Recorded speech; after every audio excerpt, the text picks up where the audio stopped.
Hello दोस्तों, नमस्कार। ये देहाती नाच गीत है, तो आप लोग लाइक करी, शेयर करी, सब्सक्राइब भी करी। अभी तक आप लोग सब्सक्राइब नहीं करे हैं तो सब्सक्राइब करिए जा।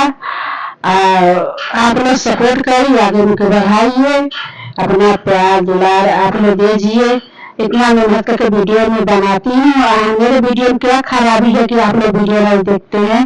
तो ऐसा मत करिए, आप लोग सपोर्ट करिए, आगे उनको बढ़ाइए। 1,00,000 नाही लगी, रुपया करोड़ नाही लगी।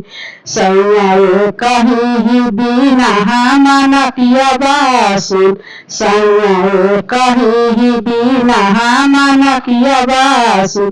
सैया मछरी ही काटी के झूलनिया ले अइहा, सैया मछरी ही काटी के झूलनिया ले अइहा।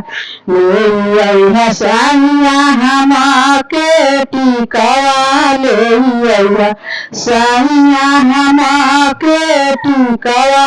1,00,000 नाही लगी, रुपया करोड़ नाही लगी। सैया कहीं ही बिना मन पिया बात सुन। 1,00,000 नाही लगी, रुपया करोड़ नाही लगी। सैया कहीं ही बिना मन पिया बासुन। सैया मछरी ही काटी के नथुनिया हमके लिहले अइहा, सैया मछरी ही काटी के नथुनिया हमके लिहले अइहा। सैया हमके कमर कर धनिया ले, सैया हमके कमर कर धनिया।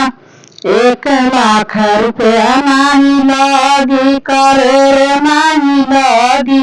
सैया कहीं ही बिना मन पिया बासुन, सैया कहीं ही बिना मन पिया बासुन। सैया मछरी ही काटी के लिया ले अइहा हमके झूलनिया, सैया मछरी ही काटी के लिया ले अइहा हमके झूलनिया। 1,00,000 नाही लगी, रुपया करोड़ नाही लगी। सैया कहीं ही बिना मन पिया बासुन, सैया कहीं ही बिना मन पिया बासुन। सैया मछरी ही काटी के झूलनिया लिहले अइहा हमके, सैया मछरी ही काटी के झूलनिया लिहले अइहा हमके। सैया पायल घुघुदार ले, सैया हमके पायल घुघुदार। 1,00,000 रुपया नहीं लगी, करोड़ नहीं। सैया कहीं ही बिना मन पिया बासुन, सैया कहीं ही बिना मन पिया बासुन।